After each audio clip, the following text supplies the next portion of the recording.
আমরা জানি আগামীকাল ত্রয়োদশ জাতীয় সংসদ নির্বাচনের উদ্বোধনী অনুষ্ঠান হওয়ার কথা রয়েছে। এ উপলক্ষে আজকে আমরা বিরোধী দলের সমস্ত সংসদ সদস্যরা বসেছিলাম জাতির প্রত্যাশা পূরণে বিরোধী দল হিসাবে নির্বাচিত সংসদ সদস্য হিসাবে দেশ এবং জাতির জন্য আমাদের ভূমিকা কি হবে এবং সেই ভূমিকা তো আগামীকাল থেকেই শুরু হবে, সেই ব্যাপারেই আমরা মূলত পরামর্শের জন্য বসেছিলাম। আমরা এই আমাদের সংসদীয় দল বা জোটের এই অধিবেশনে নির্বাচিত সকল এমপি উপস্থিত ছিলেন। খোলামেলা আমরা কথা বলেছি, মতামত নিয়েছি, পরামর্শ নিয়েছি। আমরা চাই জাতীয় সংসদ দেশ এবং জনগণের প্রত্যাশা পূরণে কার্যকর বা অর্থবহ ভূমিকা পালন করুক। ইতিমধ্যেই আমরা ঘোষণা করেছি বিরোধী দল হিসাবে আমরা একটা দায়িত্বশীল বিরোধী দলের ভূমিকা পালন করতে চাই। সকল ব্যাপারে বিরোধিতা নয়, আবার না বুঝেও কোনো সহযোগিতা নয়। দেশ এবং জাতির কল্যাণে সরকারি দলের গৃহীত সকল সিদ্ধান্ত এবং পদক্ষেপে আমাদের সমর্থন থাকবে, সহযোগিতা থাকবে। কিন্তু দেশ এবং জাতির ক্ষতি হয় এমন কোনো সিদ্ধান্ত কিংবা পদক্ষেপ নিলে আমরা আমাদের দায়িত্ব সেভাবেই পালন করব। প্রথমে আমরা ভুল করলে ভুল ধরিয়ে দেব, সংশোধনের সুযোগ দেব, পরামর্শ দিব। যদি দেখি পরামর্শে কাজ হচ্ছে না, প্রতিবাদ করব। প্রতিবাদে যদি কাজ না হয় তাহলে জনগণের অধিকারের পক্ষে আমরা শক্ত হয়ে দাঁড়াবো। তা আমরা চাই যে প্রথমটাই কাজ হোক, দ্বিতীয় তৃতীয়টার চতুর্থটার কোনো প্রয়োগের প্রয়োজন যেন না হয়। এটা সম্পূর্ণভাবে নির্ভর করবে সরকারের সদিচ্ছার উপর। যেহেতু তারা সংসদে সংখ্যাগরিষ্ঠ, তারা যদি সংখ্যাগরিষ্ঠতার বলে কোনো কিছু করতে চান পারবেন, কিন্তু যদি আলাপ আলোচনার মাধ্যমে যৌক্তিক বিষয়গুলোকে বিবেচনায় নিয়ে সিদ্ধান্ত গ্রহণ করেন তাহলে সেটা হবে জাতির জন্য উত্তম। এই সংসদটা হঠাৎ করে এইভাবে হয়নি, একটা বিশেষ প্রেক্ষাপটে হয়েছে। বাংলাদেশের প্রথম জাতীয় সংসদ তার মেয়াদ পূর্ণ করতে পারেনি, দ্বিতীয়টা পারেনি, তৃতীয়টা পারেনি, চতুর্থটা পারেনি। 91 সালে গঠিত সংসদই তার মেয়াদ প্রথম পূর্ণ করে বাংলাদেশের স্বাধীনতার পর। 96 সালে দ্বিতীয় সুযোগ, 2001 সালে তৃতীয় সুযোগ এবং 2008 সালে যেটা হয়েছিল সেটাও পূর্ণ মেয়াদ পূর্ণ করেছিল। বাকি যেগুলা হয়েছে সেগুলাকে জনগণ হিসাবে দেখে না, মানে না, এর কোনো নৈতিক বৈধতা ছিল না। এরপরে এই নির্বাচন তো 26 হওয়ার কথা ছিল না। সংবিধান মানলেই নির্বাচন হবে 29। 26 হয়েছে 24-এর কারণে। 24-এর সীমাহীন ত্যাগ এবং তিতিক্ষার উপর অসংখ্য জীবনের বিনিময়ে, অসংখ্য আহত পঙ্গুত্ব বরণ করার বিনিময়ে এবং টানা 15.5 বৎসর বিপুল সংখ্যক মানুষের জীবনদান, তাদের খুনের বিনিময়ে, রক্তের বিনিময়ে, আয়নাগরের বিনিময়ে, জেল জুলুমের বিনিময়ে, দেশান্তরিত হওয়ার বিনিময়ে 24 সংগঠিত হয়েছে। আমরা 47, 71, মাঝখানে 52 আছে, 90 আছে। জাতির এই টার্নিং পয়েন্ট গুলাকে যেমন আমরা ধারণ করি, আমরা সিরিয়াসলি ধারণ করি 24-কে। দুইবার দেশ স্বাধীনতার মুখ দেখলেও স্বাধীন নাগরিক হিসাবে এদেশের মানুষেরা তাদের অধিকার ভোগ করতে পারেনি, বরঞ্চ দফায় দফায় স্বৈরশাসন জাতির ঘাড়ে চেপেছে, দুঃশাসনের কবলে জাতি পিষ্ট হয়েছে, দুর্নীতির কারণে জাতি সরাসরি প্রত্যেকটি নাগরিক ক্ষতিগ্রস্ত হয়েছে, মানুষ অধিকার হারা হয়েছে, সর্বক্ষেত্রে বৈষম্য প্রতিষ্ঠিত হয়েছে। এই জন্য জুলাই উই ওয়ান্ট জাস্টিস, আমরা সব ক্ষেত্রে সুবিচার চাই, বৈষম্যহীন একটি সমাজ চাই। এই সমাজ জন্যই এবার এই নির্বাচনের সাথে আরেকটা নির্বাচন হয়েছে, সংসদ নির্বাচন এবং সংস্কার নির্বাচন। যে অর্ডিন্যান্সের কারণে এই নির্বাচন, এক নির্বাচন একই দিনে হবে।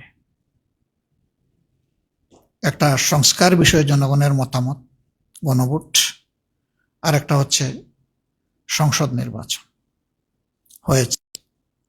ফলাফল যেটা হয়েছে সেটা আপনারা দেখেছেন।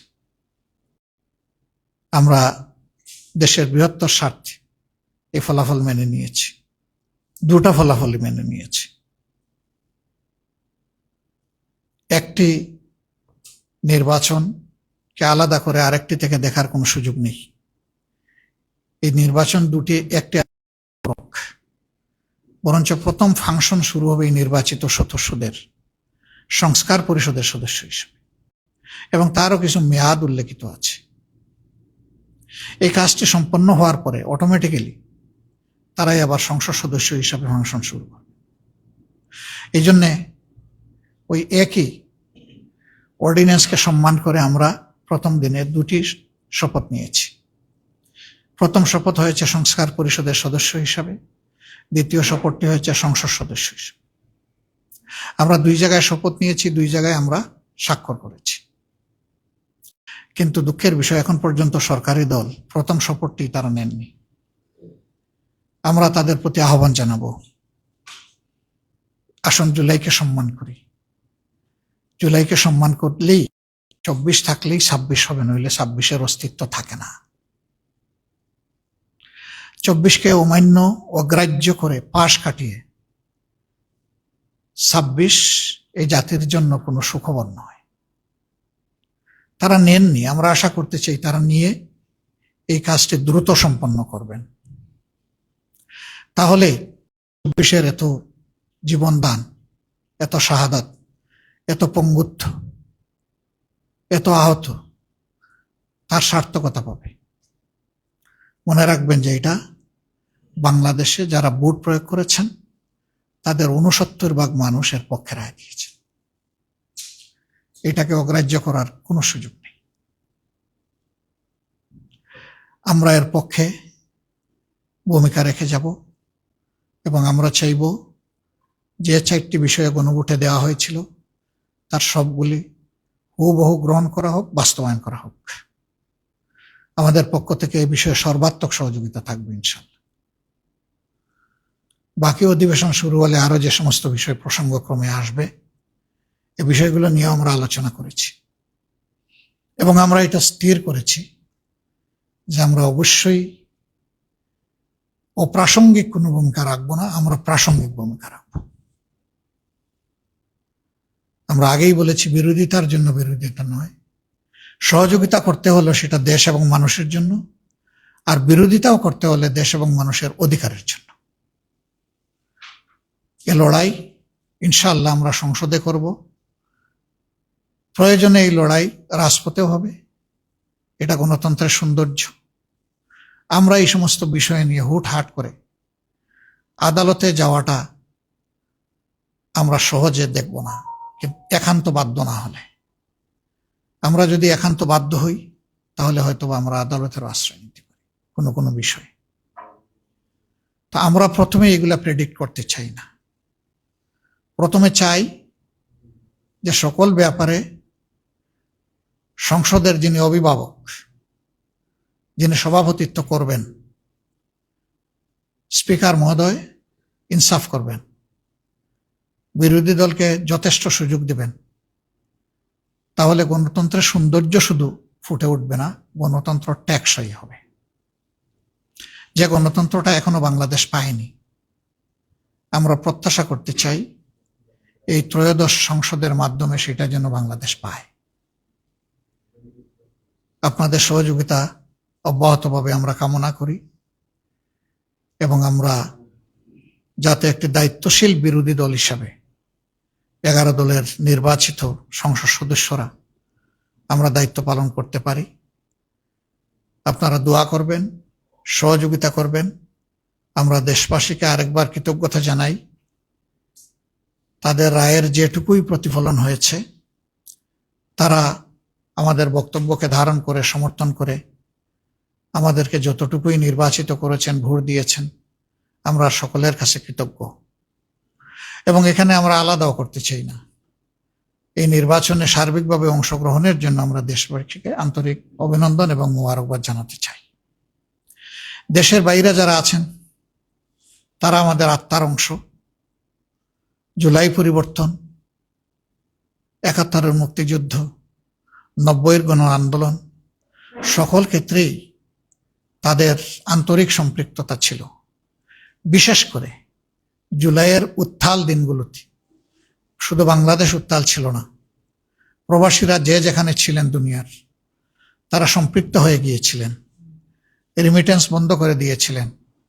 রাস্তায় বিভিন্ন দেশ আছে যেখানে নেমে মিছিল করা যায় না, তারা এগুলা ভুলে গিয়ে দেশের পক্ষে মিছিল করেছেন, কারাগারে নিক্ষেপ হয়েছেন, তাদের উপর শাস্তি আরোপ করা হয়েছে। আমরা তাদের ভূমিকাগুলোকে শ্রদ্ধার সাথে স্মরণ করি। আবার অনেকে তারা মিডিয়ার মাধ্যমে, লেখনের মাধ্যমে শক্তিশালী ভূমিকা পালন করেছে। তাদের সবাইকে আমরা কৃতজ্ঞতা জানাই, ধন্যবাদ জানাই। এবং একই সাথে বাংলাদেশের রাজনীতির মূল ধারায় আমাদের প্রবাসী ভাই বোনেরও যাতে সম্পৃক্ত হতে পারেন, তার প্রথম পদক্ষেপ হিসাবে আপনারা জানেন আমরাই দাবি তুলেছিলাম যে প্রবাসীদের ভোটাধিকার নিশ্চিত করতে হবে। সেটা হয়েছে, বহুলাংশে হয়েছে, পুরাপুরি না হলেও এই শুভ কাজটার সূচনা হয়েছে। আগামীতে এটা আরো বিকশিত হবে আমরা আশা করি। আমরা এই একটা দাবি জোরালোভাবে বলেছিলাম, কারণ আমরা বিশ্বাস করি তাদের এই দাবিটা আদায় হলে, অধিকার প্রতিষ্ঠিত হলে, বাকি অধিকারগুলো, দাবিগুলো আদায় করা তাদের জন্য সহজ হবে। আমরা তাদেরকে সম্মান করি, আমরা রিমিটেন্স যোদ্ধা বলি, কিন্তু আমরা বীরদেরকে এখনো বীরোচিত সম্মান দিতে পারিনি। এই জন্য প্রবাসী ভাই বোনদের সকল ক্ষেত্রে তাদের ন্যায্য পাওনা যাতে নিশ্চিত হয়, এই সংসদের মাধ্যমে আমরা সেই লড়াই চালিয়ে যাব। তারা বহু ক্ষেত্রে বঞ্চিত, বিড়ম্বিত এবং ক্ষেত্র বিশেষে তারা নিগৃহীত। এই জায়গাগুলো অবশ্যই আমাদের দেখতে হবে। আমরা সরকারকে ধন্যবাদ জানাই। আমরা বলেছিলাম, সবার আগে আমরাই বলেছিলাম ইলেকশনের সময়, যে আমরা নির্বাচিত হয়ে সরকার গঠন করার সুযোগ পেলে বিদেশে আমাদের কোনো প্রবাসী ভাই বোন ইন্তেকালের পরে তার পরিবার এবং তিনি যদি ওসিয়ত করে যান যে তার দাফনটা বাংলাদেশে হবে, তাহলে তাদের লাশ সরকারি খরচে শ্রদ্ধা এবং সম্মানের সাথে বহন করে নিয়ে আসা হবে। ইতিমধ্যে সরকারের প্রবাসী কল্যাণ মন্ত্রণালয় ঘোষণা দিয়েছে, এটা তারা বাস্তবায়ন করবে। আমরা তাদেরকে অভিনন্দন এবং সাধুবাদ জানাই। আমরা যে দাবিগুলা করেছি, তারা যদি সেই দাবিগুলা বাস্তবায়ন করেন, আমরা এইভাবেই তাদেরকে অভিনন্দন জানাতে থাকবো, কোনো সমস্যা নাই। কারণ আমরা দেশের মানুষের কল্যাণ চাই, আমরা প্রিয় দেশের ভালো চাই। যে কাজ আমরা করতাম সেই কাজ তারা করলে অভিনন্দিত হবেন। আরো নতুন নতুন কাজ আমরা খুঁজে বের করব এবং সবাই মিলে এই দেশ এবং সমাজটাকে সুন্দর করব। আমরা আশা করব দুর্নীতি আর দুঃশাসনের করাল গ্রাসে বাংলাদেশ নতুন করে আর পড়বে না। যদিও দুর্নীতি এখনো আমাদের সমাজের রন্ধ্রে রন্ধ্রে প্রবাহিত হচ্ছে, আমরা সবাই জানি। ইতিমধ্যে সরকারের বেশ কিছু পদক্ষেপ জনগণের কাছে গ্রহণযোগ্য হয়নি। আমরা আশা রাখব জনপ্রত্যাশা সামনে রেখে, বিশেষ করে জুলাইয়ের আকাঙ্ক্ষাকে ধারণ করে সরকার তার কার্যক্রম গ্রহণ করবে, যা জাতি এবং দেশকে উপকৃত করবে। আমরা এর পক্ষে, আমাদের অবস্থান স্পষ্ট এবং আমরা এই অবস্থান অব্যাহত রাখব। সবাই মিলেই আমরা আগামীর একটি নিরাপদ, একটি মানবিক, দুর্নীতি এবং দুঃশাসন মুক্ত বাংলাদেশ গড়ব ইনশাআল্লাহ। আল্লাহ আমাদেরকে তৌফিক দান করুন। আরেকবার আপনাদেরকে পবিত্র রমজানুল কারীমের অভিনন্দন জানিয়ে আমরা এখানেই শেষ করছি।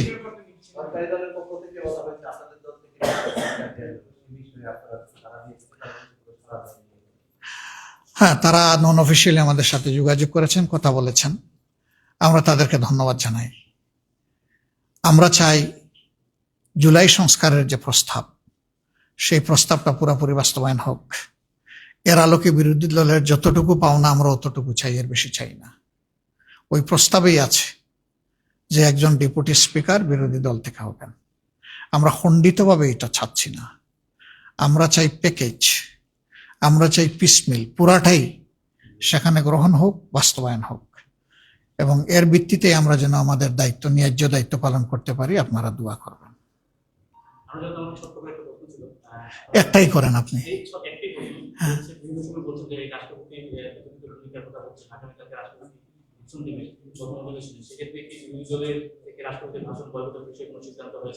হ্যাঁ, আমরা অনেক আলাপ আলোচনা করেছি এই ব্যাপারে, এবং কালকে আমাদের ভূমিকা দৃশ্যমান আপনারা দেখবেন। যেমন সূর্য উঠবে তেমন ভাষণ শুনবেন এবং আমাদের ভূমিকাও দেখবেন। ধন্যবাদ সবাইকে। আসসালামু আলাইকুম।